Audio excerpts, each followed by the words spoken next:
the troopers chopped up the NVA 33rd Regiment that had besieged Plymay.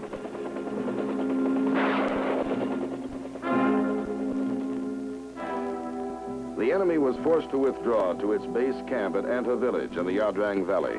The North Vietnamese were stopped cold for the moment. The first cav continued to push westward in its relentless search for the enemy, licking its wounds in its hideouts in the Ia Drang Valley.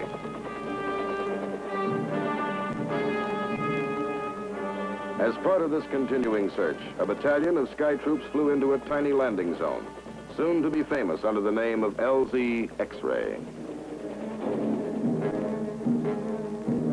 LZ X-Ray was a clearing deep in the valley of the Ia Drang and located at the foot of the mountains of the Chupong Massif, in the very heart of enemy country.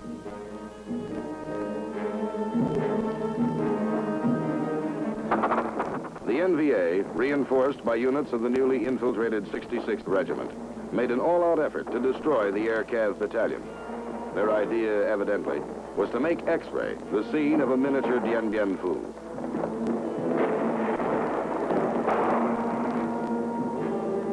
They had not reckoned on the valor of the sky troopers, who fought all the more fiercely when units were cut off and temporarily isolated from their comrades in arms.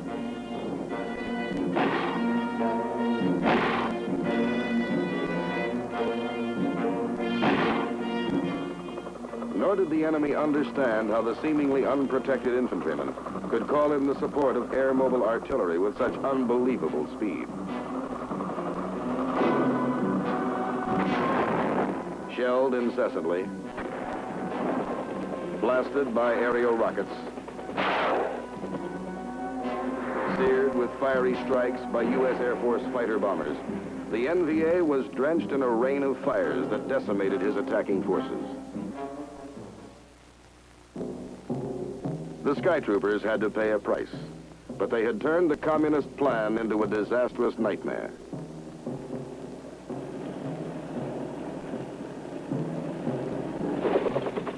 The enemy losses in dead and wounded were tremendous. Once more, the enemy survivors withdrew to regroup their broken units, but they were hounded by demoralizing B-52 raids that pounded them in their mountain strongholds.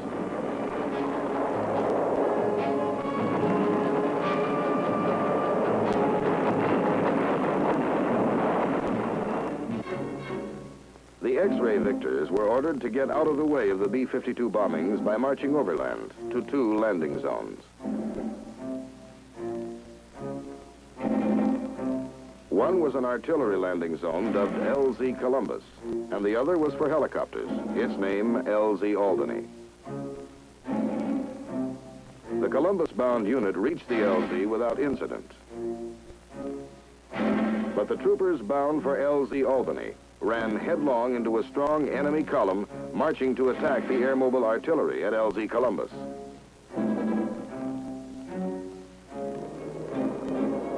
A fierce firefight resulted. It was, in the end, another disaster for the enemy. By November 24th, the NVA was recoiling in defeat, abandoning its camps in the Ia Drang and the Chupong Mountains. They retreated, taking their wounded with them. Left behind were almost 2,000 enemy dead and prisoners, plus large stores of supplies and many weapons. The Pleiku campaign, better known to 1st Cav men as the Battle of the Ia Drang Valley, was over. Its effect was profound and long-lasting. Those soldiers who have stood shoulder to shoulder, outnumbered, picked up the enemy weapons and walked across the earth, dead. The American victory proved that the best of the enemy forces, North Vietnam Army regulars, could be stopped cold and destroyed in their own sanctuaries. No longer could the communists hope to win the war on the battlefield. Most important to the men of the 1st Cavalry Division, Ia Drang had proved beyond question the soundness of the air mobile approach to ground warfare. It was a well-deserved award when the Air Cav received a Presidential Unit Citation for the entire division and its supporting units. An award so rare, it had been made only 5 times in Army history. This is the way it reads. By virtue of the authority vested in me as President of the United States and as Commander-in-Chief of the Armed Forces of the United States, I have today awarded the Presidential Unit Citation, Army, for extraordinary heroism to the 1st Cavalry Division, Air Mobile, and attached units. 1st Cavalry Division, Air Mobile, and attached units distinguished themselves by outstanding performance of duty and extraordinary heroism in action against an armed enemy in the Republic of Vietnam during the period 23 October 1965 to 26 November 1965. Following the attack on the Special Forces camp at Plei My in Pleiku Province on 19 October 1965 by regular units of the Army of North Vietnam, the 1st Cavalry Division Air Mobile was committed to action. The division was initially assigned the mission of protecting the key communication center of Pleiku, in addition to providing fire support both for an Army of the Republic of Vietnam armored column dispatched to the relief of the besieged camp and for the camp itself.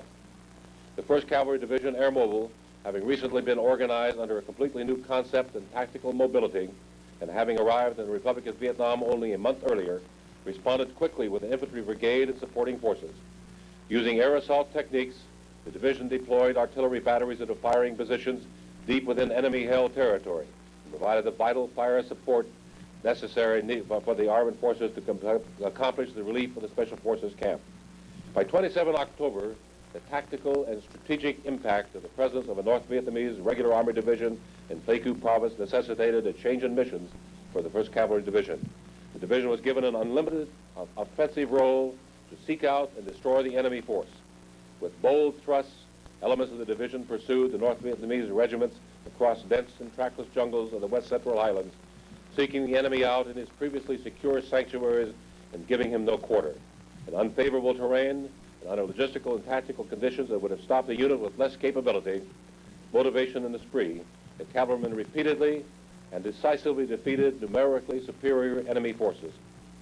The superb training and unflinching devotion to duty, the unsurpassed gallantry and intrepidity of the cavalrymen individually and collectively resulted in numerous victories and succeeded in driving the invading North Vietnamese division back from its positions at Plei My to the foot of the Chupong Massif. There, in the valley of Ia Drang, the enemy was reinforced by a fresh regiment and undertook preparations for more incursions into Pleiku Province. The 1st Cavalry Division deployed by air its men and weapons to launch an attack on the enemy staging area, which was 35 kilometers from the nearest road and 50 kilometers from the nearest logistical base. Fully utilizing air mobility and applying their combat power in a series of offensive blows, the men of the division completely defeated the numerically superior enemy. When the enemy finally withdrew his broken forces from the battlefield, the offensive capability of the North Vietnamese Army and the 2-Corps tactical zone had been blunted. The outstanding performance and extraordinary heroism of the members of the 1st Cavalry Division Air Mobile and attached units under the most hazardous and adverse conditions reflect great credit upon themselves, the United States Army, and the Armed Forces of the United States. That was a presidential citation. John? It's my privilege to introduce to you our next speaker, who will be Joe Galloway. Joe is the senior editor of U.S. News and World Report since 1983. Long hours, tough pressure. He's come a long way since Refugio, Texas, which he left in 1959 at age 16 to take his first newspaper job. He later joined UPI at age 18 as bureau chief in Topeka, Kansas. In 1964, at age 21, he was sent to Tokyo by UPI. He was in Asia and Russia for nearly 16 years from then on. He was one of UPI's top war foreign correspondents during the critical years of 1964 through 1979. In the spring of 1965, he was sent to Vietnam. Later that year, he was nominated for a Pulitzer Prize for combat reporting, no doubt for his troubles in the Ia Drang Valley. Over the next 10 years, UPI sent Joe into Jakarta, Indonesia, New Delhi, India, Singapore, the 1971 guerrilla uprising in Sri Lanka, the 1971 India-Pakistan War, the Indonesian takeover of New Guinea in 1969, the Indonesian invasion of Portuguese Timor in 1975, into Vietnam for the invasion of Laos by the Vietnamese Army in 1971, into Vietnam for the American POW release in 1973, and into Saigon in April 1975 for the defeat of the South Vietnamese. In 1976, Joe was sent to Moscow as the bureau chief for UPI for over 3 years, returning in early 1980. In 1982, he joined U.S. News and World Report as their West Coast chief, and from there went to his present position in Washington. 7th Cavalry warmly remembers Joe Galloway for his presence and his association with us under fire in the Ia Drang Valley, November 1965. He is indeed a fully qualified member of our band of brothers. I present with honor and pleasure, Joe Galloway.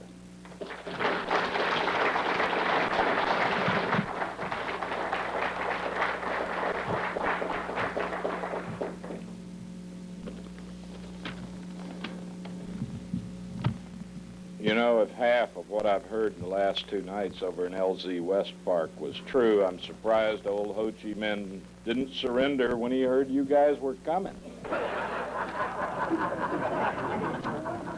That would have saved a lot of wear and tear on the women, what passed for the environment in Vietnam, and the 51st People's Army Undertaker Battalion. When I left 2,300 hours last night, that unit had already buried at least 8 divisions, and the count was rising.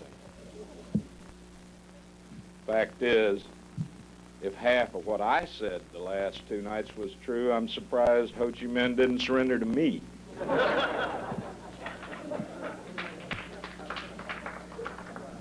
It's amazing how the passage of a few years, a discharge paper, a couple of quarts of Coors makes a man feel bold, even immune. Over the last 2 nights, Carmen Maselli confessed to both General Moore and General Kinnard personally that he done it. That he was the trooper who lost his M16 in Upatoy Creek. No big deal, right, Carmen? Not at all. The They gave me a new one. The company just waded up and down 3 miles of creek for 3 days and 3 nights till someone finally stepped on that damn M16. Couldn't have cost the government more than 20 or 30,000 bucks, even with the scuba divers. No sweat, Carmen. No sweat. But I would point out to you that you probably think it's a coincidence that we're having dinner here in Fort Myer tonight. But I got to tell you, you know, this is a U.S. government military reservation. And those guys waiting outside there with the shiny helmets and the armbands are not the honor guard. Just report to the sergeant of the guard when the dinner's over, Carmen. The court-martial convenes at 0700 Monday. Let us know if you need any character witnesses. It's amazing how much business is still hanging around unfinished after 23, 24 years. Colonel Bob Lytle, the Geneva Convention folks called the other day. They said they finally resolved the case of the brightly colored Viet Cong. They found that given the alternatives, it was hardly a war crime, as charged by Private Winduck Quick, that your men used a purple smoke grenade to flush him out of that bunker in Bong Son. The Geneva Commission notes that purple hair is fashionable in some places these days, and who knows, maybe purple people will be next. A few weeks ago, Ron Sleas called and gave me 2 objectives for this evening. One incredibly difficult, the other ridiculously easy. Say a few words, he commanded, and then introduce General Moore. Words are my business, but I'm afraid in this case they just don't come in clusters as small as a few. You're going to have to bear with me. At this very special gathering of a band of brothers, there is much I want to say, much more in my heart I can't find the words to express. 24 years ago, on the field of a great battle, you accepted a young reporter among you and allowed him to share it all. The heroism, the pride, the suffering, yes, and the sorrow that we will carry to the end of our days for those who fell beside us in battle. I am overwhelmed by memories of days and nights under siege in Plamy Camp, of the Catacuf Tea Plantation, of 3 savage days and nights in LZ X-Ray, of the devastation in LZ Albany, of deadly rice paddies in the Bong Son Plain. All of it is engraved on my heart. In my mind's eye,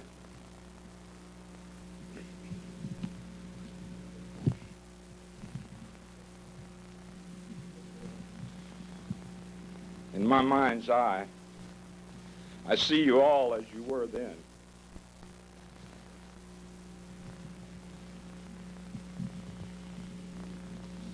So young, so brave, so willing to sacrifice. Yes, we marched into the valley of the shadow, but we feared no evil, for we had each other. There are visions of Matt Dillon rounding up a helicopter load of ammo and water, and me begging for the privilege of riding on those crates of grenades into the hottest LZ in the world. Of Sergeant Major Plumley standing tall in a hail of fire and telling me I couldn't shoot good pictures laying there down on the ground.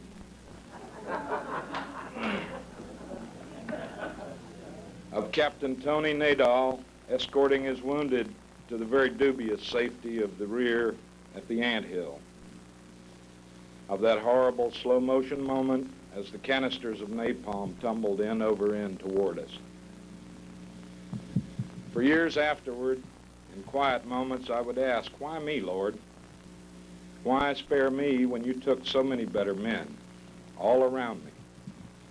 Now I think I know. I have two fine young sons here with me tonight. Lee and Joshua Galloway, would you stand up and salute a room full of heroes?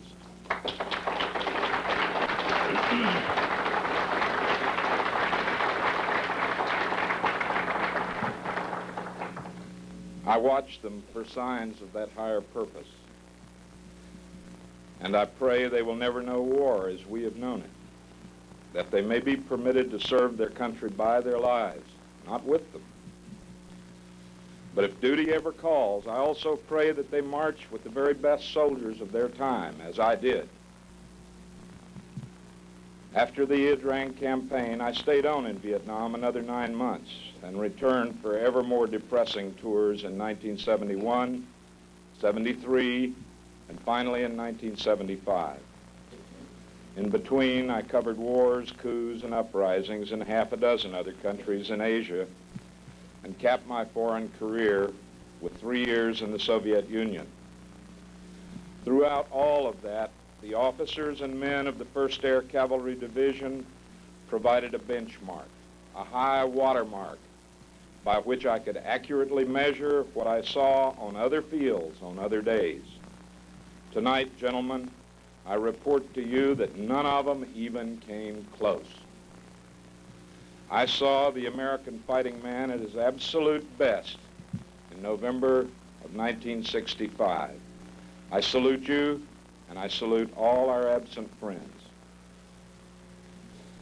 Someday, when the last trooper crosses the river, and the Ia Drang battalions and the best damn helicopter pilots in the world are again mustered at full strength in all their glory, I request permission for one old war correspondent to fall in with the rifle companies. I would be lonely in any lesser company. And now I come to the easy part of my mission. In this room, among these warriors, Trojan 6 hardly requires an introduction. Hal Moore always demanded the best of everyone who marched with him, of his officers, of his men, and especially of himself, even of a ragtag kid reporter. My first recollection of him is at dawn one morning on a cold, wet plateau in the Central Highlands out east of Playmee. After a couple of miserable nights on the ground with the cav, I looked like something the cat dragged in. Felt like it, too. I was boiling up a canteen cup of water over a pinch of C4 and thinking coffee, when Colonel Moore and Sergeant Major Plumley stopped by on their morning rounds. The colonel looked me up and down and suggested that my hot water might be put to better use shaving and washing up. I learned a little something about pride and discipline from Hal Moore that morning. And a few days later in LZ X-ray, I would learn a hell of a lot more from him and from you. On the day we pulled out of X-ray, Hal Moore and I stood together with tears running down our faces at what we had seen, at what you had done. He asked only that I go tell America what its sons, his men, his beloved grunts, had done in that place. I tried to do that. Tonight I confess to you that I'm neither impartial nor objective when it comes to Hal Moore. He is the best damn battlefield commander I've ever seen. And I think there are a few sad old communist generals in Hanoi today who share that opinion. General Moore, the Ia Drang battalions are ready to march when you are. Command us. Gary Owen.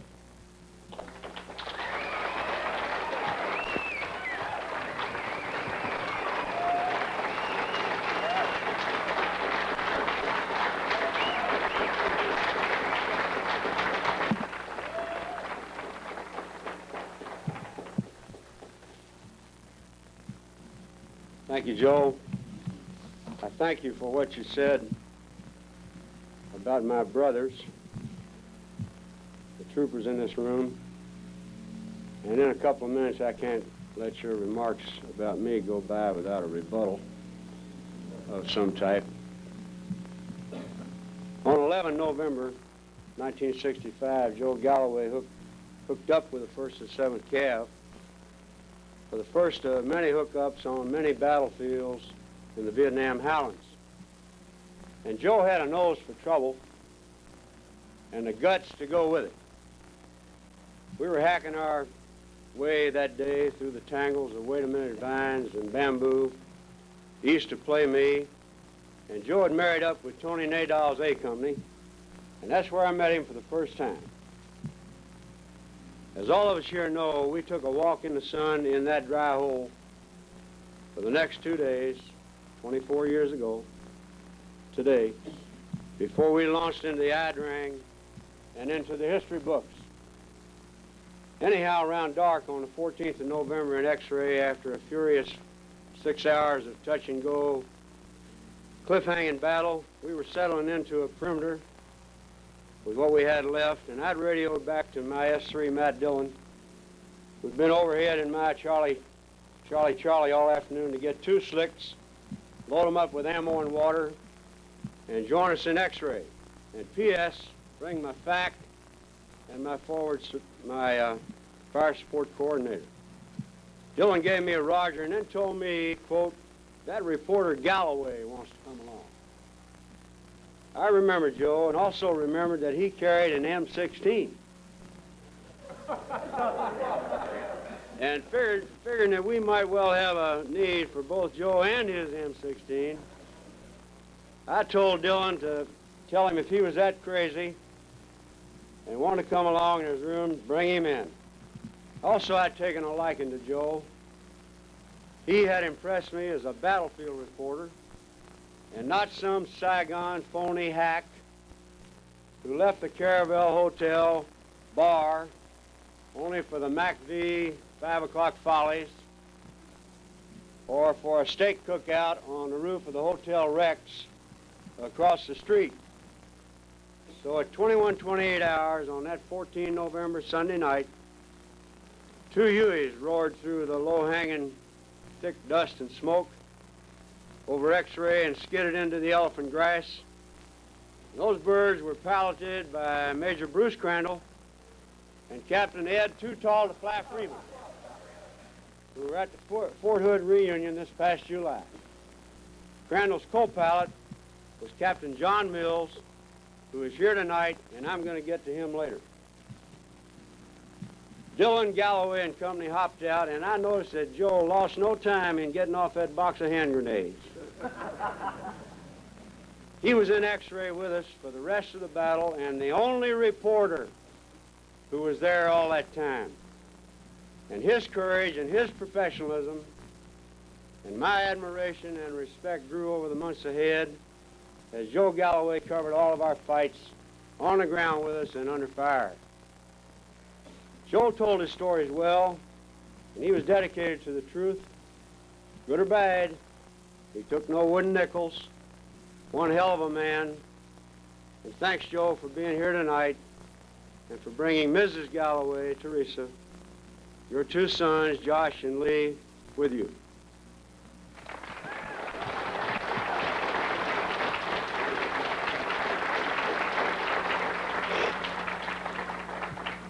Before I introduce Joe Kinnard, I would like to call attention to a couple other things. First, a dear friend of mine is in this room, Wayne Hyde. Stand up, Wayne. You're going to have to go through this. There he is, back in the back.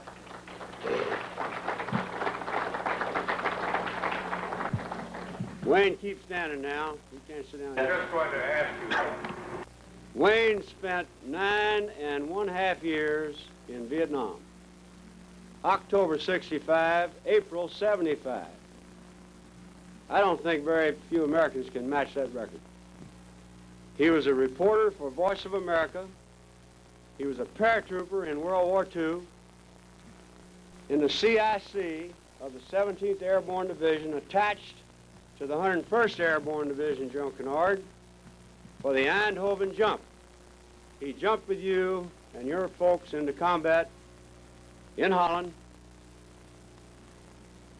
He wears the Silver Star, the Bronze Star, the Purple Heart, and the CIB. He was shot up in February with the 17th Airborne and was hospitalized for 2.5 years. Wayne, we're grateful for your presence. Thank you.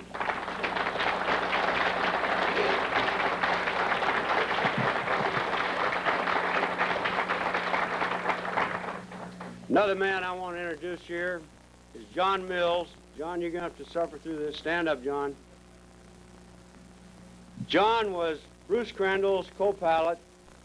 Bruce Crandall, the commander of our lift ship company, took us in and brought us out.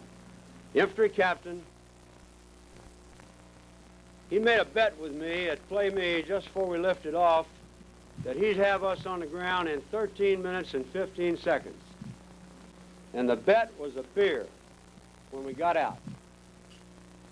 I think on the 5th lift it was in the X-ray, he thought he might lose that bet because his crew chief, his door gunner were both wounded by North Vietnamese firing an AK from about 20 meters out.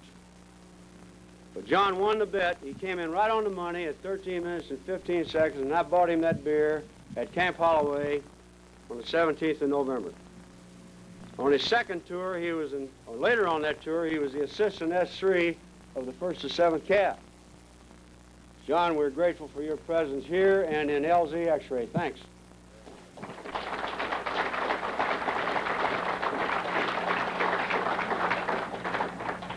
I'd be remiss if I didn't thank that magnificent color guard, color detail, and Command Sergeant Major Wilson for the fine job they did tonight. Thank you.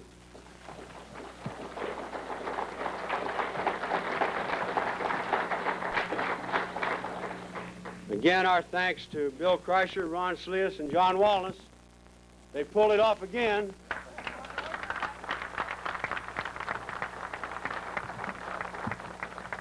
And we're most grateful. Now to General Kinnard. And this is indeed a great honor and a pleasure. In May of 1915, a male child was born in Texas under the astrologic sign of Taurus the Bull. Name of Harry William Osborne Kinnard, the man who led us into history. The Chinese believe that the year of a person's birth is the primary factor in determining his personality traits, his mental attributes. Also, the degree of success that will be achieved throughout his lifetime. 1915 was the year of the rabbit. In the Chinese zodiac, it is the luckiest of all signs. Persons born in that year are also highly creative, talented, and articulate. For General Harry HWO Kinnard, that hits the bullseye. He is a man who is destined from birth to be placed by Kismet at great turning points in military history. Only a handful of leaders over the centuries are put into that watershed spotlight by the turns of the wheel of fate. And the decision of those leaders can go either way good or bad, for him and for the people he leads. To name only a few from recent years, Robert E. Lee's decision to conduct a frontal attack on the Union line at Gettysburg, the ill-fated Pickett's charge, Meade's failure to pursue the defeated Confederate Army after the Union victory at Gettysburg, George S. Patton, who saw the open window of opportunity and raced his armor across France, setting the stage for the defeat of Germany in World War II. Eisenhower's decision to stop Patton at the Elbe River and not permit him to finish off the defeated enemy. Lyndon B. Johnson's decision in November 1965 to continue to pursue the fiction that Cambodia was a neutral country. The Lyndon B. Johnson's administration in November 1965 not to permit the 1st Cav to pursue the shattered and defeated North Vietnamese 325B Division into their Cambodian sanctuary and to its death. These two decisions, I firmly believe, by President Johnson, clearly told the Hanoi leadership that the use of the Cambodian and Laotian sanctuaries would give them the tactical and strategic initiative and would therefore allow them to control the pace and momentum of the war. This they did for the next 9.5 years, resulting in thousands of names on that wall that we visited today. Our men were on panel number 3. There are 60 panels on that wall. Rendezvous with destiny seem to have been commonplace in General Kinnard's military career. For example, on the 22nd of December, 1944, the command post of the 101st Airborne Division was in a small town in Belgium at the confluence of 7 main roads, 2 secondary roads, and a railroad. The town was Bastogne, destined by fate to be the epicenter of a history-making shootout. Directly in the path of Hitler's last great offensive, it had to be taken if his offensive was to succeed. The reinforced 5th Panzer Division of the German Army was on the attack. At 11:30 hours that morning, 4 Germans, a major, a captain, and 2 enlisted, came up the road to Bastogne under a large white flag and delivered a written message to a PFC and 2 sergeants of the 101st who met them on the road. Now, what I'm going to say next is based only on my study of various histories of the event, and I hope that General Kinnard will give us the details. The message was taken to the Division CP, where the Chief of Staff read it to the CG and his key staff officers. And here's a portion of what it said. To the USA commander of the encircled town of Bastogne, the fortune of war is changing. This time the USA forces in and near Bastogne have been encircled by strong armored units. There is only one possibility to save the encircled USA troops from total annihilation, and that is the honorable surrender of the encircled town. In order to think it over, a term of 2 hours will be granted, beginning with the presentation of this note. If this proposal should be rejected, 1 German artillery corps and 6 heavy anti-aircraft battalions are ready to annihilate the USA troops in and near Bastogne, and the order for firing will be given immediately after the 2-hour term. All the serious civilian losses caused by this artillery fire would not correspond with the well-known American humanity. Signed, the German commander. General McAuliffe listened, and he said with disgust, General McAuliffe was the commanding general, and he said, quote, "That's nuts," unquote. The 101st had been given the Germans a hell of a beating and all the troops knew it. A written reply was necessary, and General McAuliffe, having rejected surrender, said, I don't know what to tell them. And his 29-year-old G3 operations officer, Lieutenant Colonel Harry W.O. Kinnard, spoke up and said, that first remark of yours would be pretty hard to beat. And the staff applauded, enthusiastically agreed, and here's what was sent back to the German commander, Nuts, the American commander.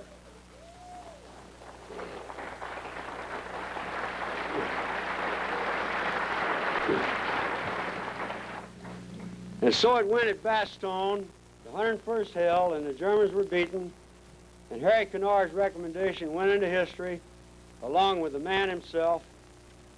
And in a few days, General Middleton's forces of the 7th Corps came in, and I have a copy of a memorandum receipt, 7th Corps, dated 18 January, signed by General Troy Middleton, and it says, received from the 101st Airborne Division, the town of Bastogne, Luxembourg Province, Belgium, condition, used but serviceable, kraut disinfected.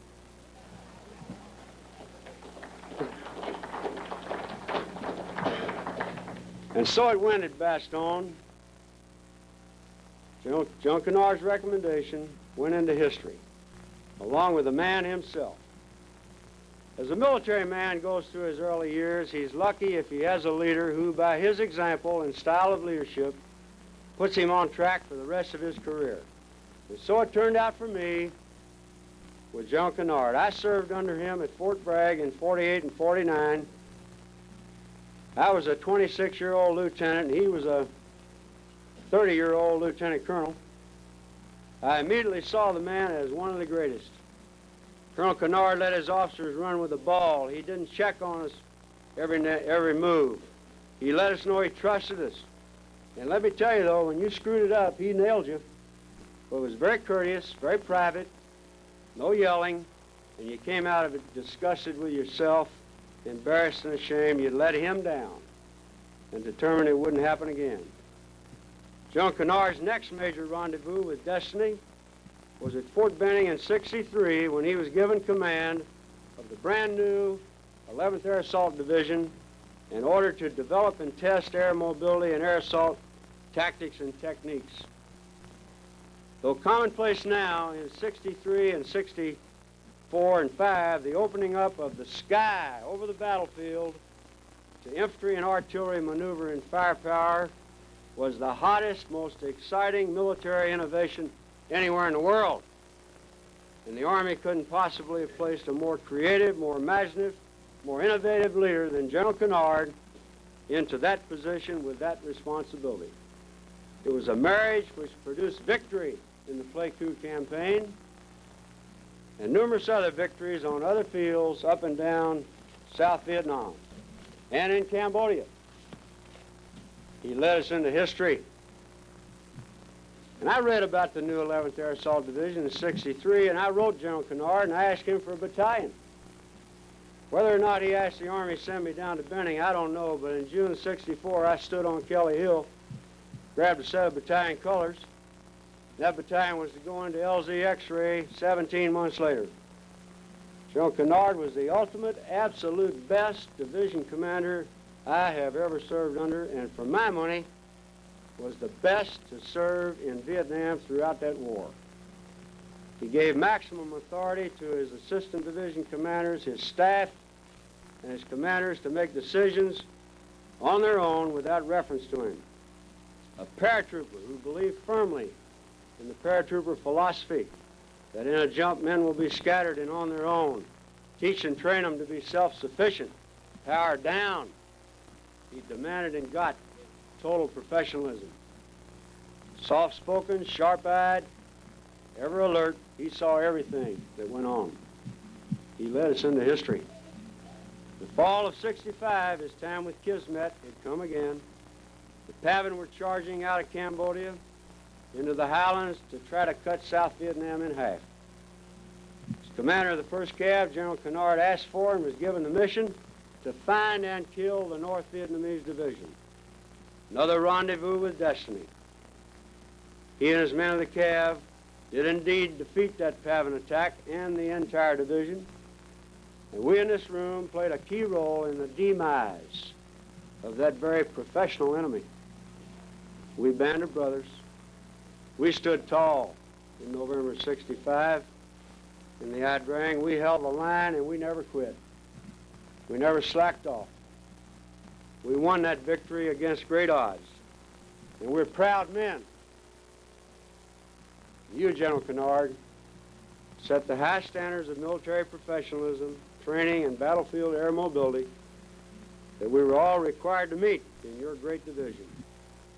Holder of the DSC, the Silver Star, and the Purple Heart, from his infantry battalion commander days in the 101st with 2 combat jumps into Normandy and Holland under your belt, you knew firsthand what the requirements were.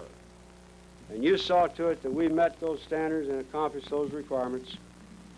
And you were the driving force behind what we did, we in this room did, in the scrub jungle and the elephant grass of the Ia Drang in our moment of truth in November '65. Men of the Cav and your ladies and other guests, I present to you our former commanding general, whose radio call sign in Vietnam was, believe it or not, Destiny.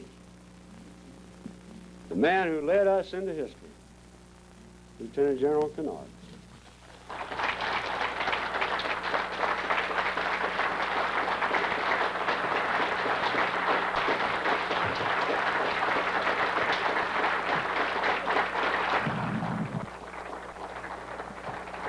Thank you very much.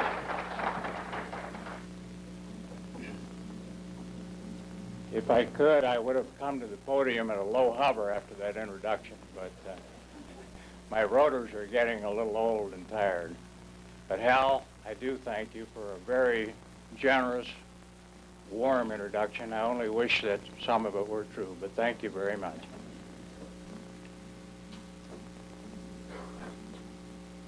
Livy and I feel like we're at a homecoming or a reunion because we feel that way about the people in this room and all of the people in the Cav that we've served with. And it's a tremendous pleasure for us to be a part of, as Hal calls them, a band of brothers, because you are our brothers and sisters. I never asked you to do anything that you didn't do and didn't do it better than I had any right to expect. And so it's with a great deal of humility that I speak to you tonight, and I decided that you had heard from people like Hal Moore and Joe Galloway the war stories and the things that I wish that I had been a more personal part of, as I was able to be in World War II. But since I wasn't, I elected to speak in a little bit different way to you tonight. And I hope that it will be at least enlightening and maybe even interesting in some respects. But in order that it won't be too heavy, I'd like to tell you a couple of stories just to kick the thing off. And in the first one, the man has the last word, and then it seemed only fair to have equal time and let the lady have the last word in my second story. But the first one has to do with a man who's on the Amtrak, and he's in a lower berth, and all he really wants to do is to get a good night's sleep. But just as he's dozing off, a very attractive-looking chick comes down the aisle and steps on his berth and into the upper berth above him. And she's thrashing around talking about how cold she is, and he pays no attention. But after a while, she knocks on the berth, and she says, "Hey, you down there, I'm freezing to death. How about getting me a blanket?" He wakes up, and he said, "Hey, you up there." He said, "Are you married?" "No, I'm not married." "Well, would you like to pretend we are just for tonight?" "Might be great." "Well, then get your own damn blanket."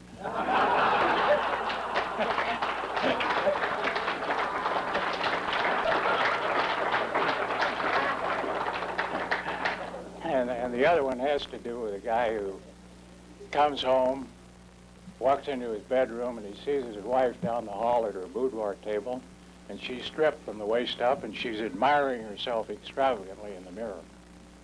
And the husband is a little taken aback, and he walks up and he said, "Hey, dear, what's with you?" And she said, "Oh, no big thing." She said, "I had my physical today, and the doctor said I'm in really great shape. He also said I had the best-looking pair of boots he had ever seen." "Oh, he did, eh? What did he say about your big fat ass?" She said, "Your name never came up."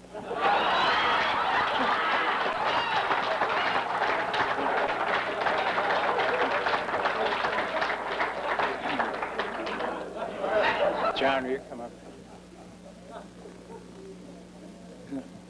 You get the wire out of there. Now, what I wanted to talk about tonight is a little bit about the helicopters that were really the guts of our operation. I know that all of us think we know a lot about helicopters, but I wanted to talk to you about them from my perspective, and then I wanted to talk to you a little bit about some special things that we did to try to be the kind of a unit that uses helicopters instead of ground vehicles and ground weapon systems. And it seemed only appropriate for you to see a real live helicopter. Now, I will leave this up here for you people to play with, but it really is quite a gadget. I'm a short guy. I was born in Texas. It has a door gunner. It has a guy hanging onto the main rotor going around and around. There's a fellow back near the tail rotor who's about to throw a smoke grenade. It's got the whole 9 yards on it. And in a way, it is kind of typical of helicopters not too long before we decided that we were going to make our whole careers around these crazy things.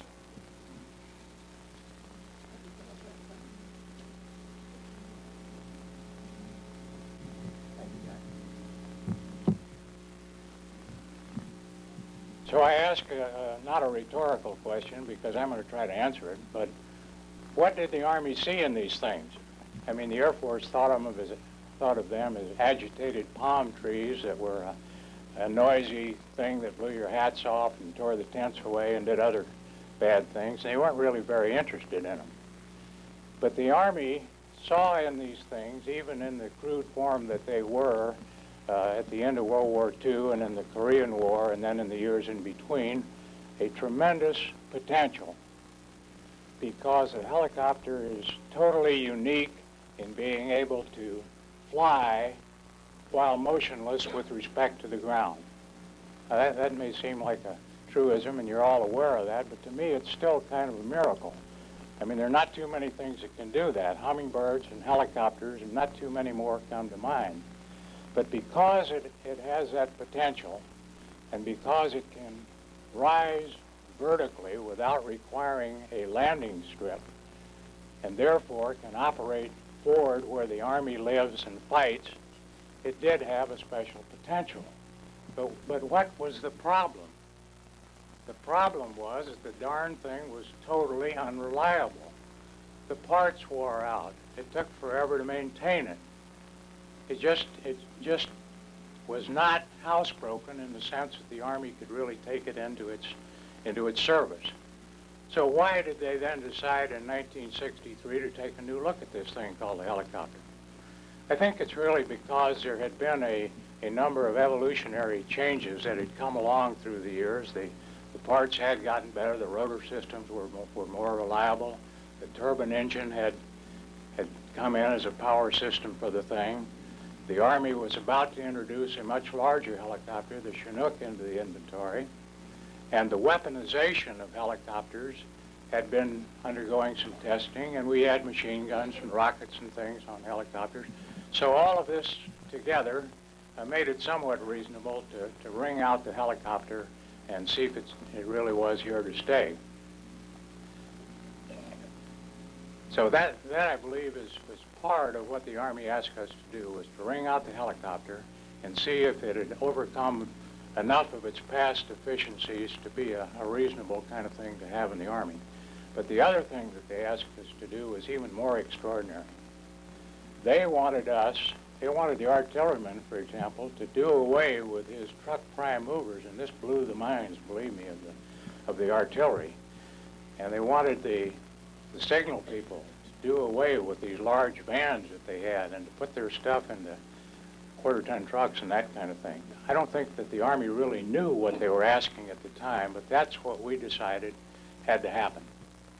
So those really were our two tasks in the 11th Air Assault Division, to see if the helicopter were now housebroken, and to test and, even more importantly, develop and bring online a new kind of an organization which depended primarily, and that's the key word, on helicopters. A lot of people had used them supplementary roles and in an ancillary way, but now this was to be it. This was what you were either going to do it with a helicopter or you weren't going to do it.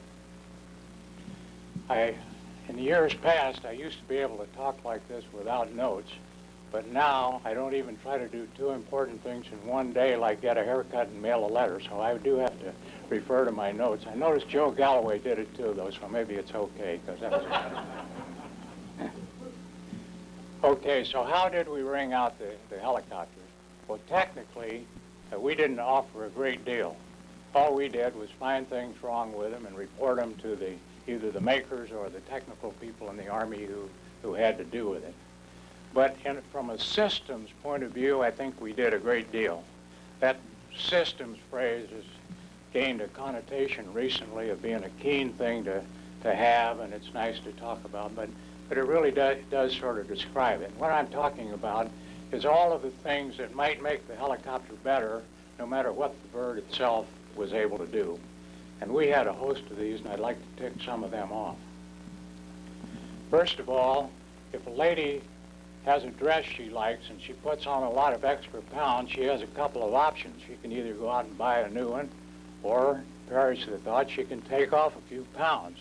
Well, we didn't have the option of getting new helicopters, so we decided to take off a bunch of pounds. I'm talking tons. And we did it with what we called Air Mobile Metrical. And we took tons and tons and tons out of the weight of the division as it was given to us, so that at the end we were lighter than the airborne division of that day. And some of those things were, for example, within the engineer battalion, we sectionalized the graders and scrapers and the other piece of equipment and made it so they could be put together when they were landed in single pieces by the hook, because our motto was, if a hook won't, I'm talking about a Chinook when I say hook to you ladies, if a hook won't hack it, we don't want it. And that's basically, that was our creed. So the engineers did that. A wonderful guy named Tom Nicholson, who was our communications officer, took the signal battalion, which was theretofore in huge vans, and stripped it down so that the largest vehicle that they had was a quarter-ton truck. We did sort of the same thing with respect to adverse or marginal weather. This had always been a tender spot with a helicopter, and here again, most of what we did had to do with training, simply figuring out exactly how low a ceiling and how limited a visibility we could really operate.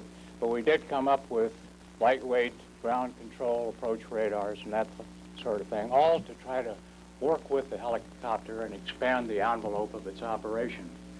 With respect to the vulnerability, another Achilles heel of the helicopter, we came up with the idea of the door gunner, the idea of escorting with the gunships, with preparation of the landing field by artillery or air or the gunships and all the rest of it, and also with nap of the earth flying, that flying right in the very tops of the trees, however slow that might require, so that the other guy had great difficulty in spotting you and in knocking you down. And of course, the shooting back at him I always thought helped a lot, and I always said that if ducks could shoot back, that there'd be a lot more ducks in the world and a lot less hunters. There was some simple stuff that we did that came right out of the minds of the people in the division that cumulatively helped a lot. I can remember one guy came up with the idea of just a piece of rope to hang inside the door of a Huey, so that if you had your full hump on your back, you could have something to hold on to and pull yourself up over that long step. There was another little guy who was a refueler, and he knew that we wanted to do hot refueling, that is to keep the rotors turning and the engines running. We had a terrible problem with grass and dust getting in the fuel tanks, and one day this guy took the rubber plunger off a plumber's friend that you used to clean the John with, and he put that over the fuel pump, stuck it in the thing, and guess what? No dust, no grass, and from then on we could do hot refueling. Simple stuff, but as I say, cumulatively extremely important and worked very well indeed. I'll leave it at that as far as trying to wring out the helicopter. We did a lot more things, but I'd like to talk about the unit and some of the things that we did there. The one thing that we did, I think, was to create a climate which invited people to think originally and not be bound by what they had heard or done or lived with in the past, to try to do better whatever it was that they were doing. We instituted an idea center in which we really truly wanted people to come in with new ideas. And I think that kind of a climate really paid tremendous dividends, as we can all see in our later episodes. We tried to create also what I like to call an air assault state of mind, to think in terms of the use of the helicopter, and to think not in terms of roads and rivers and bridges and hours, but to think in terms of flight routes, landing zones, minutes. It's a different way of looking at the world. And out of it comes the idea that you become the hunter, not the hunted, and that you go for the enemy himself. You're not fighting terrain as a ground soldier has always done through history. Ground soldier has always fought the enemy, the terrain, and the weather. And the helicopter could come pretty close to eliminating one of those, the terrain. And at one time I coined a pretty high-flown phrase about escaping from the tyranny of terrain, but that's really all I was talking about, was that the helicopter gave you that capability.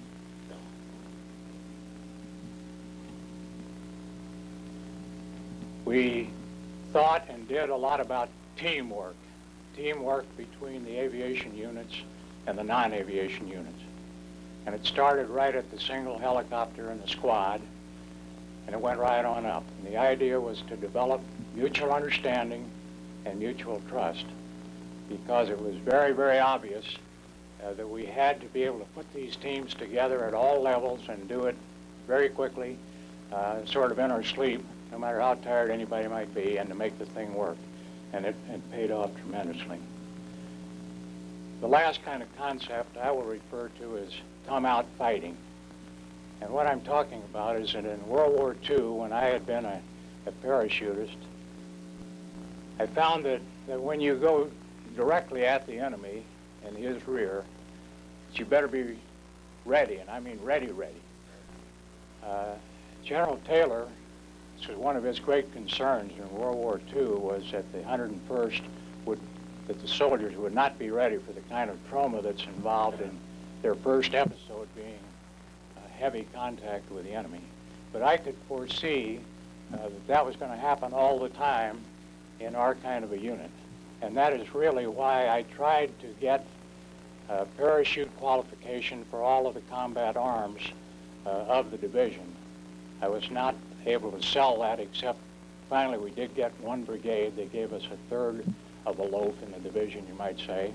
But failing that, we came up with the air assault badge, and we developed a set of criteria for earning that badge, which gave the soldiers, I think, a very good feeling. It meant a lot to them, and I think it helped develop this kind of mentality that I'm talking about, where they truly could think on their feet in all kinds of situations, and they were able to and did repeatedly come out fighting.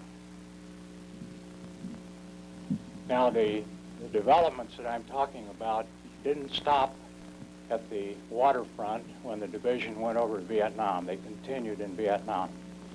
We did a number of things over there. I think one of the most important ones was with respect to the artillery, where we very early on developed the idea of putting down an artillery battery and another battery whenever we could, so that the two were mutually supporting, and that at least one of them, and preferably both, could fire in support of wherever we were going to land or fight.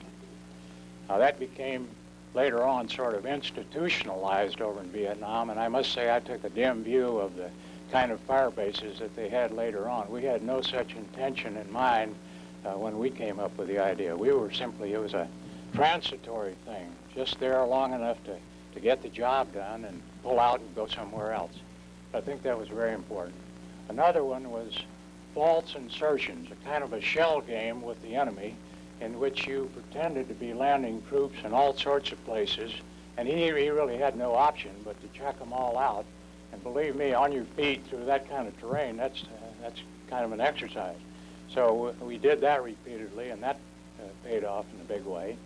When we learned that the enemy tended to put his defenses along the low-lying ridges of mountainous terrain, we got tired of trying to come up from the bottom, so we started landing on the top behind them and coming down from the top, and that paid very big dividends.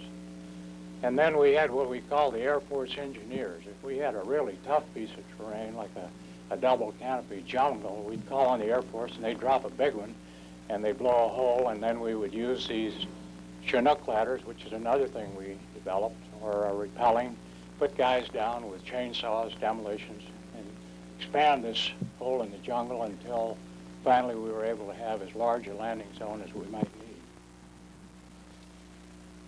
Now, at this point, I would like to kind of summarize with some figures, and I know it's maybe going on a bit long here, but I have some numbers which I put together that to me are kind of revealing. The period I'm talking about is roughly the period that I had the honor to command the division, and that September of '65, when we said that we were ready to take over our sector and be responsible for it, through April of '66, months before I had to leave the division. And in that period of time, our aircraft, our divisional aircraft, flew 161,000 plus hours, or 401,000 plus sorties, one flight of one helicopter, one takeoff and one landing being a sortie. And in that, we delivered over 522,000 passengers and over 82,000 tons of cargo. And now I'd like to address a little bit the so-called vulnerability of the helicopter. In all of this flying that I've just talked about, we had one aircraft hit for 275 flying hours. We had one aircraft shot down per 4,494 hours. We had one aircraft not only shot down, but destroyed every 11,556 hours.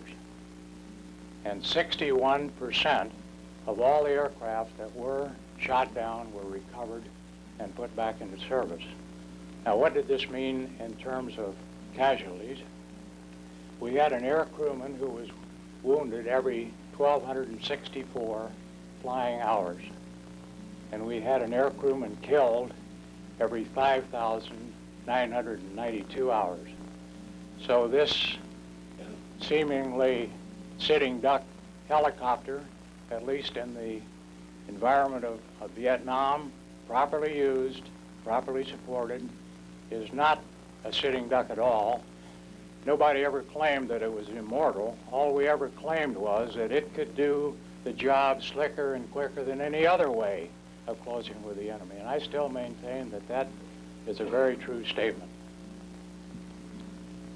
I'd like to close by talking about my version of what came of all of this.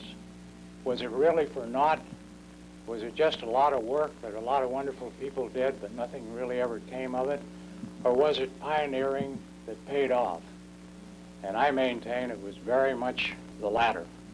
And I'd like to tick off a few reasons that I believe that's so. First of all, there's an entire new family of Army aircraft which are coming along, and I think that what we did and what we learned had a great deal to do with defining those aircraft. We have a new Scout. We have a new attack helicopter. We have a new troop carrier, the Black Hawk, and the Chinook has been mightily improved. Now, I'm not saying that we were totally responsible for any of these things I'm talking about. I'm saying we had a vital input and an important part to play in all of that. Today you find an aviation branch in our Army, whereas in our day the man was an artilleryman but a pilot, an infantryman but a pilot, and so forth.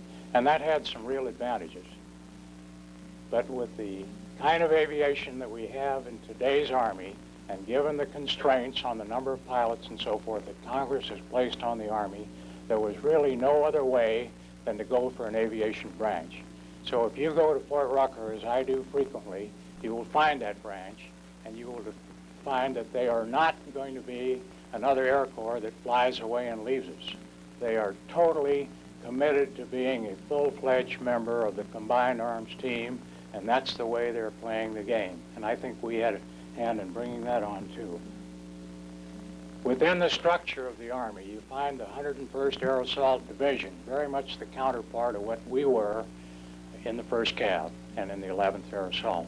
You find the 6th Cavalry Brigade Air Attack down at Fort Hood, particularly tailored for the high-intensity environment of Europe, and if they're ever called on, I have to tell you, they're going to kick like a mule. For example, they have 3 squadrons of the new AH-64 attack helicopter with a Hellfire weapon system. And it's a very, very lethal combination. Tremendous night, weather capability, and all the rest of it.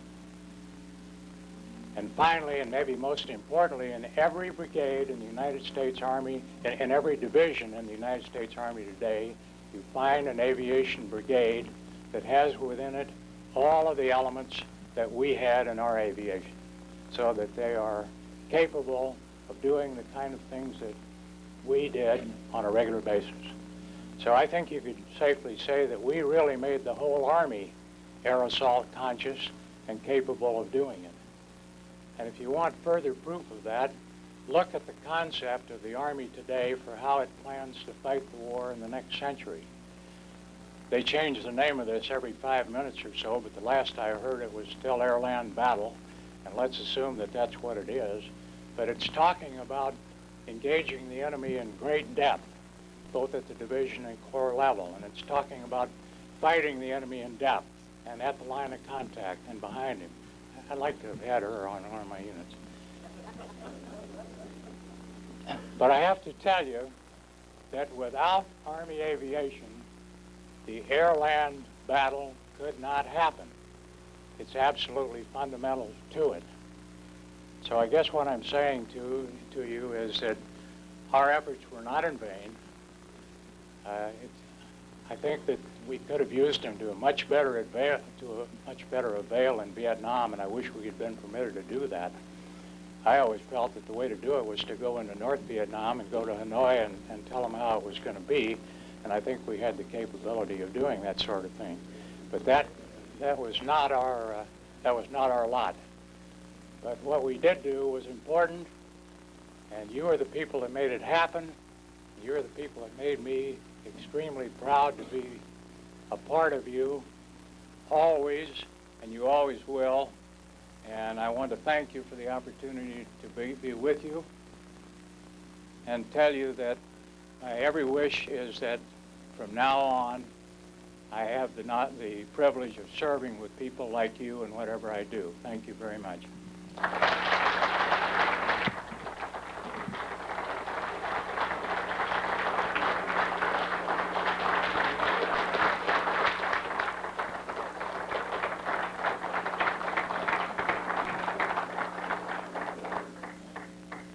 Okay, before we, or as we continue along here, I'd like to ask Vaughn Bidzer has asked me if you would, he'd like to say a few words. So Vaughn, if you'd like to come up and do your thing right now, this is a good time.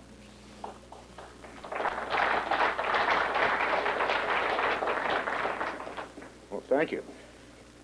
General Kinnard, General Myer, General Moore, General Conrad, Sergeant Major Wilson, ladies, distinguished guests, and men of the first team. My name is Vaughn Binzer. I'm currently the editor of the Veterans Outlook and producer of Bravo Veterans Forum. We are in town to cover the events of the weekend here. We normally spend 4 or 5 minutes, maybe a half hour at an event, a reunion. We were at the wall. We cover this for our publication and for the TV program. But tonight, because of a special affinity I have for all of you, and I don't care what anyone else says about you, I love you, we are making this tape for the association, so watch for the news and it will be available to you. But that really brings me to the reason that I am here is because back in 1963, I was a young artillery lieutenant, and I went to a strange place called Fort Benning, Georgia, to go through jump school. And there I learned about the 11th Air Assault Test. I thought this was a great concept. However, my career path at the time was on a different route, and I ended up in Pleiku about the same time as you arrived in On-K, and was the operations advisor at Pleiku Sector Advisory Team. We worked at the province headquarters and lived a few blocks away. When Play-Me found himself surrounded by a couple of regiments from this 325B division, we and people from 2 Corps and 24th Special Tactical Zone under Colonel Archie Heil did what we could to relieve the camp, and we were successful in doing that with our ARVN counterparts. But we needed some help, and you gentlemen were gracious enough to come and play in our backyard. At the time that Play-Me began, the situation in Pleiku was very bad, not only militarily, but economically for the people who lived there. We worked with the civilians, the peasants, regional popular forces. We had not the forces within the area to defend the city. As the battle proceeded, I was awestruck by the courage, the skill, the compassion that was displayed during this time. We worked with you on many occasions. Our teams went out with elements into the field, with Psy-War people, with ARVN first aid people and ARVN police. We interpreted the map that was captured by the 1st of the 9th at the hospital fight, and we treated your wounded at Galloway. But what we take part in sometimes is eclipsed by time. We don't realize that the effect of what an act that we are involved in, the effect it has on other people. After X-Ray and the defeat of the North Vietnamese, the people of Pleiku were of a different sort. They had their rice back, the refugee problem was lessened, they had security, the economy increased, and we all survived. So because of you, I am here.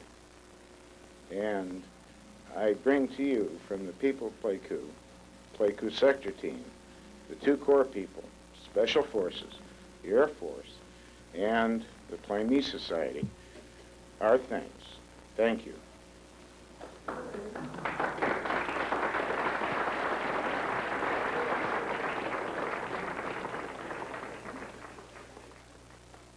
We have a few presentations we'd like to make, and for the first one, I'd like to call up Colonel Tony Nadell and Sergeant Major Warren Adams. Would you two come up, please?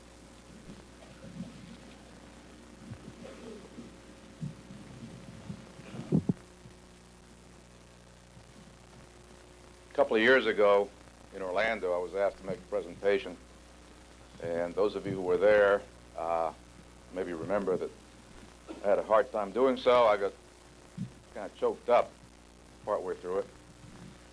I told myself that's not going to happen today.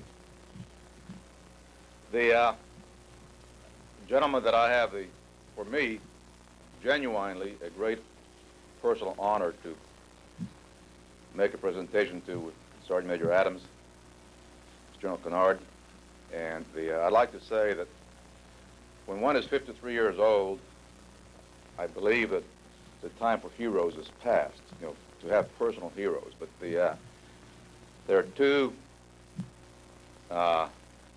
folks in my life that I consider personal heroes. And I had the honor of presenting an award to Hal Moore at Orlando, and I was really pleased that I was asked to present an award or memorabilia to General Kinnard at this time, who is my other personal hero. I had lots of things to say about General Kinnard, but after General Moore's introduction, there's not a hell of a lot I can say. I will say that I've long been a history buff, and when I was a young lieutenant, I read the book by Night Drop by S.L.A. Marshall, and General Kinnard's name came up, and I read about him there. Then I read Bastogne, and I read about General Kinnard there. And I often thought to myself, that's the guy that's just the way soldiers are supposed to be. Not ever knowing that I would, at one stage of my career, serve under him in a division. The amazing thing to me, and let me say that subsequently after Vietnam and whatever, I went to graduate school and I taught at West Point and so forth, and I really became involved in the study of organizations and organizational climate and leadership. And the thing that's to me most amazing about General Kinnard was his ability to imbue a whole division with his personality, his spirit, a can-do attitude, a way of looking for solutions, and do it in a very gentlemanly fashion.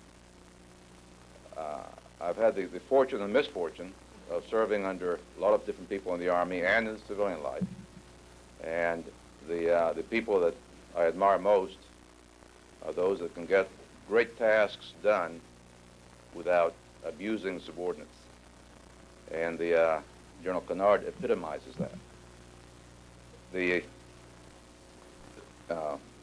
There are only a few people, again from my reading of military history, that will go down in history as commanders that are really identified with a unit. And to my mind, you think of Stonewall Jackson and the Valley campaigns, and you think of Jim Gavin and the 82nd Airborne Division, and you think of a 3rd Armored Division and this commander in World War II. And I think that the 1st Cav will forever be Harry Kinnard's division. Because the spirit that carried on through the years in Vietnam was set at Fort Benning by General Kinnard. It was imbued in the 1st Cav while he commanded us, and it carried forward. And to my mind, there's no question that the 1st Cav, even after the first team of the 1st Cav went by, remained the best division in Vietnam. And it was because he taught us a way of doing things that we managed to pass on to the people that came after us. And there are not many people that can do that. There are not many people the Army will long remember and say, that was his division. I think, people in the 82nd think of Jim Gavin in that light. And I think we in the 1st Cav will forever think, I speak for myself, will forever think of the 1st Cav as being General Kinnard's division.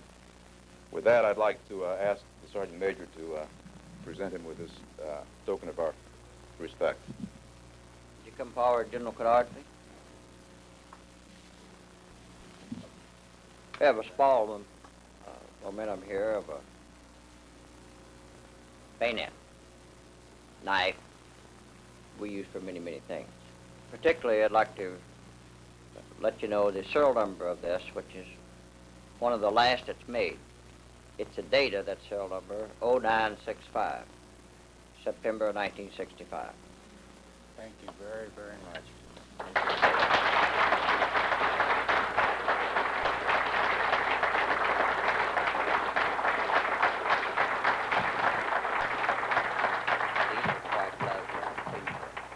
These are white gloves. You have to keep it clean. Okay, thank you. Let's handle that big saber. I am literally speechless, but I guess I have enough left to say that whether or not the first cab will always be mine, I can say that I will always be its. Thank you very much.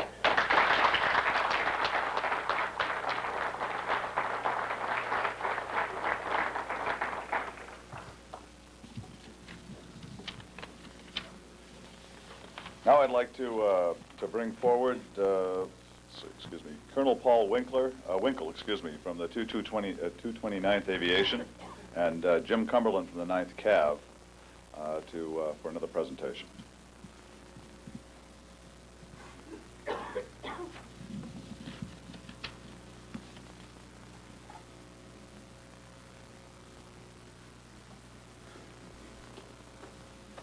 General Kinnard, I'm an aviator, and I'm a soldier, and my spirit was at Gettysburg, and I was at X-ray, and your spirit was at both, and I'm very proud to have served with you both times.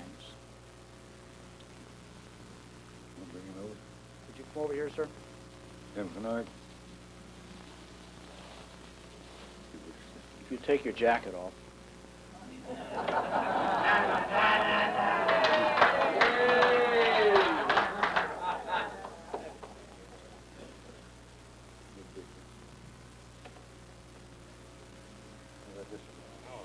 General Kinnard's a general officer, and there was a club for general officers one time, and they were much older than you.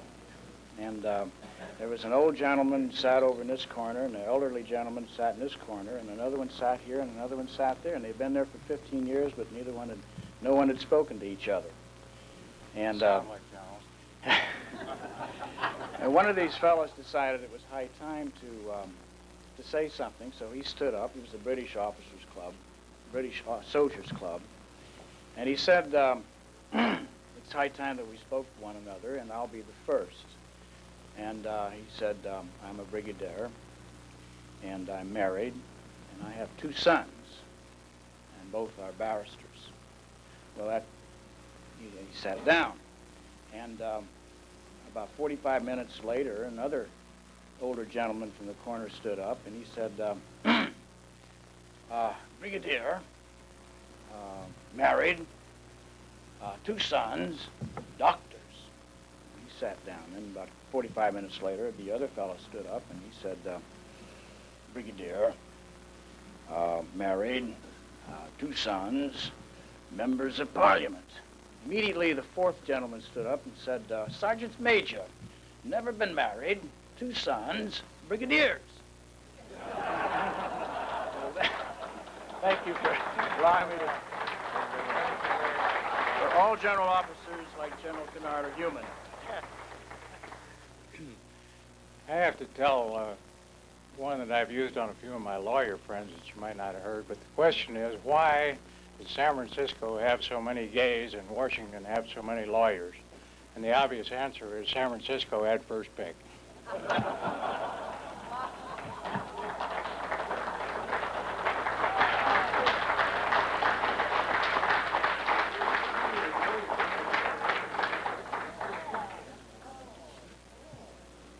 The next 2 gentlemen to make presentations is the man that's been calling the color guard back and forth here, with the Command Sergeant Major of the 1st Cavalry Division, Command Sergeant Major Wilson, and with him will be Carmen Michelli, who you've met before.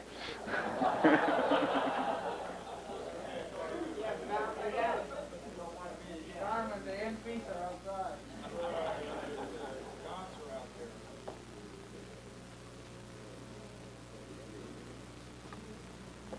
He still hadn't found a weapon. Well, I found it.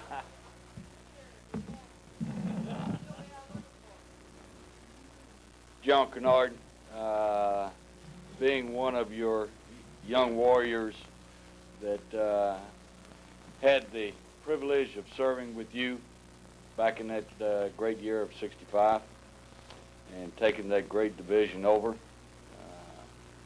and all these great fine soldiers and troopers of the 1st Cav. Going back again in '69 and serving with the 2nd and 7th, and as this great man eloquently put it, that your traditions and your values were carried on through your mentorship to the officers that carried on with the division.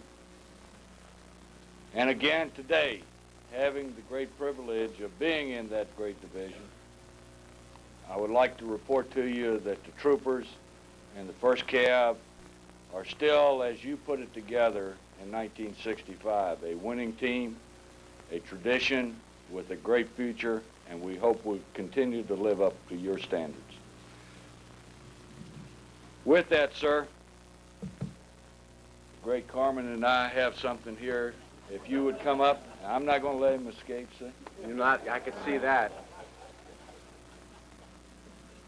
We have a plaque, and I will read it for everyone present here. It says, to Lieutenant General Harry W.O. Kinnard, Commanding General, 11th Air Assault Division, 1st Cavalry Division, 1963 to 1966. With gratitude from the veterans of the Ia Drang battles, November '65. You trained tough. You trained us to win. You led us to victory. And you lead us into history. Washington, D.C., Veterans, 1989. Sir, pleasure.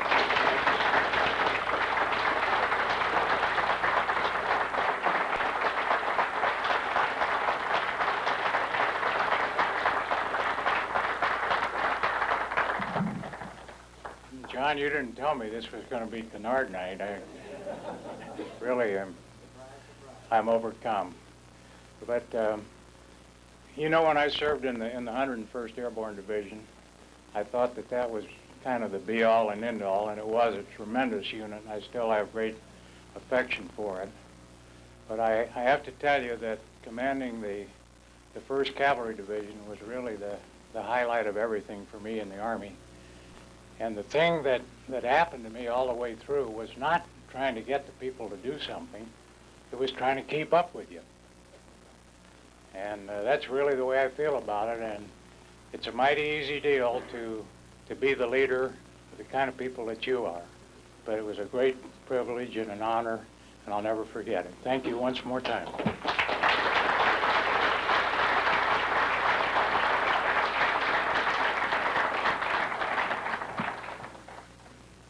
The next presentation will be made by Lieutenant General Hal Moore.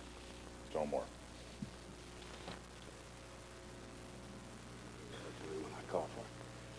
I'd like to ask for Tony Nadal to come up here, please. I believe in the element of surprise. Having been taught that at West Point as a plebe, one of the 7 principles of war, 9 principles of war. And Tony, we've got a presentation here for Joe Galloway, and there is a special relationship which exists between Tony Nadal and Joe Galloway leading back to the 11th of November, 1965, in the Hounds of Vietnam.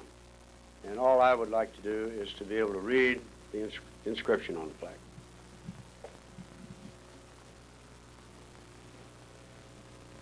Joe, you're going to have to endure this. Come on up.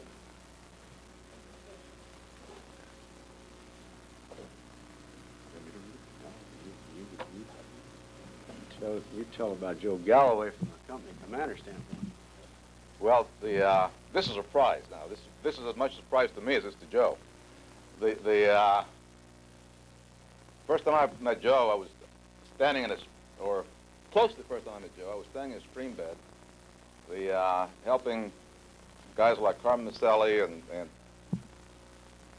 Bill and other folks get across this stream in that dry hole that we were looking at and searching around in before we went to X-ray.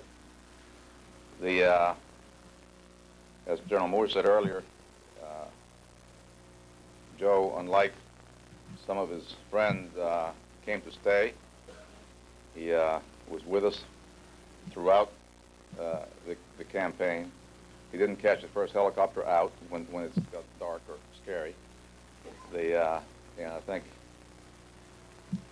the bonding that exists, that forms when people go through a very stressful situation together, certainly in the opinion of those of us in the 1st to 7th and 2nd to 7th, certainly includes Joe.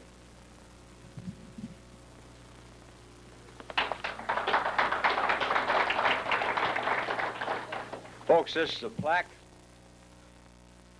7th Cav patch on the top. Revolutionary Army fife and drummer carrying a flag. And it says, to Joe Galloway, UPI Vietnam, with highest regard from the veterans of the Ia Drang battles, November 1965. You fought with the 7th Cavalry and LZ X-Ray. You told our story to the world. Washington, D.C., Veterans Day, 1989. Tony, would you please present this to our brother Joe?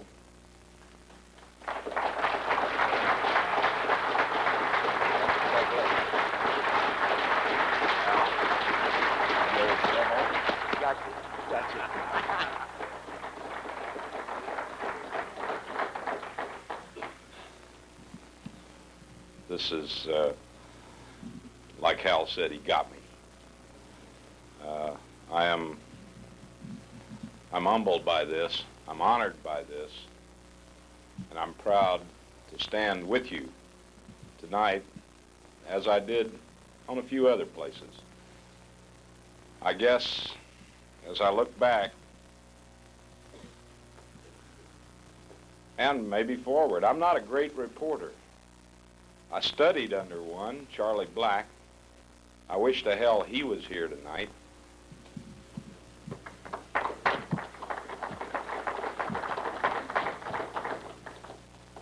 Slept over in General Kinnard's press tent a lot of nights. Learned from guys like J.D. Coleman, Chuck Seiler, and learned a lot of things. Learned a lot of pride, and I have a lot of love for all my brothers.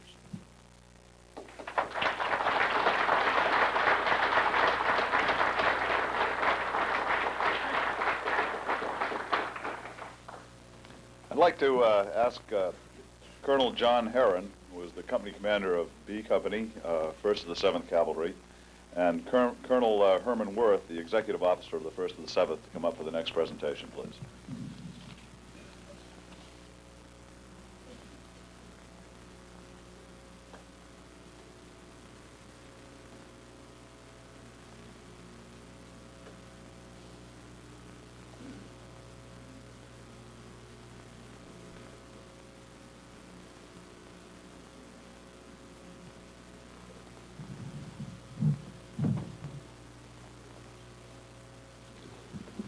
It was sprung on me tonight, as it was probably sprung on a number of people speaking here, to make this presentation tonight. My presentation will be to Hal Moore. I was privileged to see then Colonel Moore in a number of different lights. I was in the brigade staff as the adjutant, later as the brigade operations officer, later as his executive officer. There is no question that I learned a tremendous amount from him. There's no question that all of his officers learned a great deal from him, and all of his enlisted men. I can't begin to say all the things that I should say about General Moore. I think Joe Galloway has covered the gamut pretty well for us. A couple things really stand out in my mind. There is no doubt of the the high level of training of the 7th Cav when we went to Vietnam. Two sayings that General Moore had really stand out in my mind, though. One was the admonishment to his officers to show his men how to die. He was telling his officers to lead their men. The other thing was to learn to kill efficiently. Obviously, that's one of the things that we have to do in war. This, the 1st Cavalry did with to a high degree. I'm not going to say any more here. I think Joe has said it all. I served then as the executive officer to General Moore during the Ia Drang campaign. Later on, I was privileged to command the 1st of the 7th. And believe me, it was a privilege and an honor to command the men that Hal Moore had trained back at Fort Benning and continued training after we got into Vietnam. I'd like John Herron, who was the S3 and the company commander of A Company, to read the plaque. John?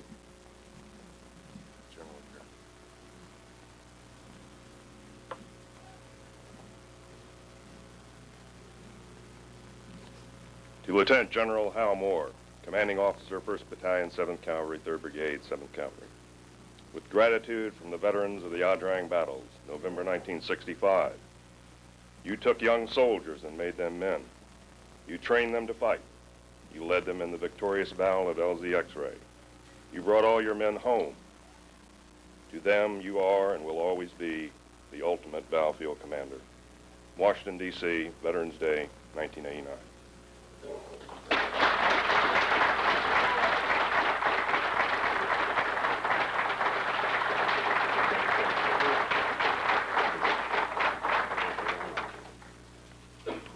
You guys got to stop doing this to me. You got me. I was taken by surprise. I would like to make a couple of thank you remarks. And I'm not speaking just to the men of the 1st Battalion, 7th Cavalry, or the artillery who support us, which support us. I'm speaking to all the men who are not here tonight, who are waiting for us to join them. We all stood in front of panel 3 today. All of us who fought on that field. And we felt their presence. That is indeed hallowed ground. You men here who stood on that field in Asia, stood tall, never quit. And the Air Force, the Navy, the Marines, the artillery, the CAV, cavalry, ARA, the helicopter pilots, John Mills, Paul Winkle, Bruce Crannell, Ed Too Tall to Five Fleeman, all those guys in that tight team of helicopters and infantrymen. We were all a band of brothers, and you all gave your country your best in a fight which, if it had gone the other way, as General Kinnard told me after the battle, he could only speculate what might have happened to the U.S. effort in Vietnam. You gave your best. You and they who are not here gave their blood for our country and for me. Those who are not here gave their lives for you, for our country, and for me, for the 1st Cav and for the Army. And I firmly believe we'll see them again. And I thank you. We are indeed a band of brothers. And we'll see each other from now and through eternity. Thank you.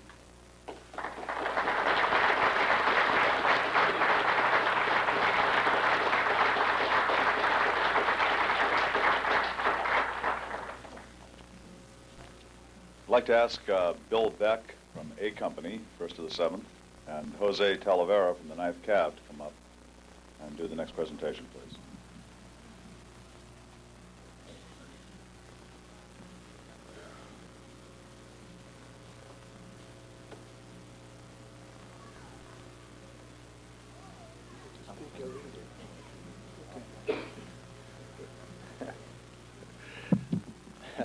My arms aren't long enough to read that. So, Jose's going to read the plaque. And to tell you how Jose and I were ambushed about 5 minutes prior to this dinner, Bill Kreischer ambushed us. He said, "You guys are going to give away this plaque." And I said, "Oh, that's fine. I'd like to do that." And the guy that's getting it is very deservingly so. But when I went to look at the plaque, I couldn't read it, because I need glasses when I read up close. And so I asked Bill, I said, "Bill, who's this for? Anyhow, can you tell me that much?" So he gave me a name of a fella. And I've known this gentleman for maybe 3 years maximum, and I hope I know him the rest of my life, because this fellow is very deservingly so, this award. And it's Tim Miller. Tim, Jose's going to read this for you. Come on up, compañero.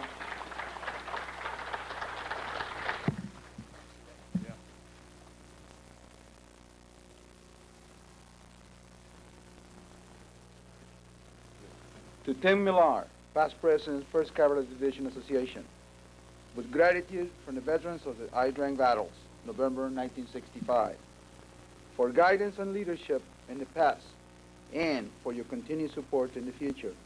Washington, D.C., Veterans Day, 1989. Thank you.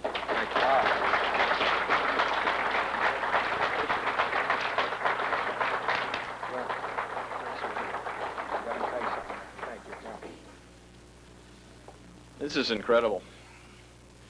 When I look back on the first meeting of the 1st Cavalry Division Association that I attended, just about on this post in the summer of 1982, thanks to J.D. Coleman, who helped me rediscover the association. We had a picture taken with General Andy Chambers, who was the division commander at the time. And General Chambers said during the dinner, he said, right afterwards, I want all the Vietnam service only vets to come up and have their picture taken with me after the dinner. And General Chambers had commanded a battalion in Vietnam, so he was a Cav sandwich, and we all really jumped at the chance. And in that picture, after the banquet, there were 7 of Vietnam-only service who answered the call and had their picture taken with General Chambers. Gary Massey was one, John Baca was another, Tom Harton was another, and Tom, as you know, is president of the association right now, and he's down in Texas helping to dedicate the wall in Dallas. And if I'd known then that the association would swell and grow and spin off groups like the veterans of the Ia Drang battles, I just wouldn't have even thought of the tremendous growth that we've had and all of the beautiful friendships that have arisen in those years since. And this is an incredibly special award, and I just love you all for it. Thank you so much.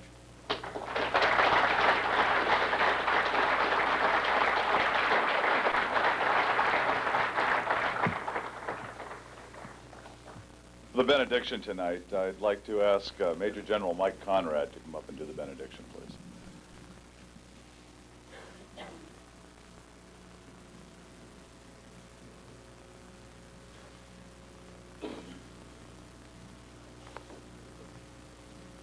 We thank our God for bestowing many favors upon us. I think especially the opportunity to get together in an evening like this And I think as we look back over the last few days, many of you may be struck by the thoughts that I had as I was there at the wall earlier today. And that is, as the wall continues to change, that is, we keep adding other individuals and modifying some of the status of others that are there, the purpose of our gatherings there remains the same. And that is to pay our respect to and honor our fallen comrades, our friends, relatives, loved ones, whatever that might be, for paying the ultimate price. And the thought I had again was that I think it's very difficult to measure, all the contributions that they have made.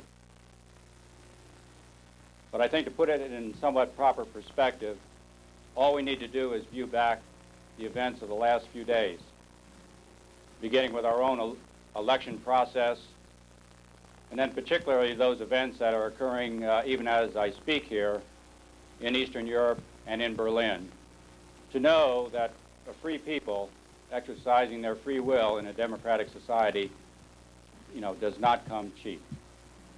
You have to pay the price. And that is what we are all about here. We are honoring those who have gone before us, whose names are on that wall, who paid the ultimate price. And I think what we should do here tonight before we leave is make up our minds that we're going to ask our God to help us in the days ahead to do at least two things. One is that we want to remember our friends, our comrades, their deeds, the cause, and two, to make a strong resolve that in the days ahead we're going to help our country and ourselves become better. I think our fallen comrades would expect no less. God bless you all.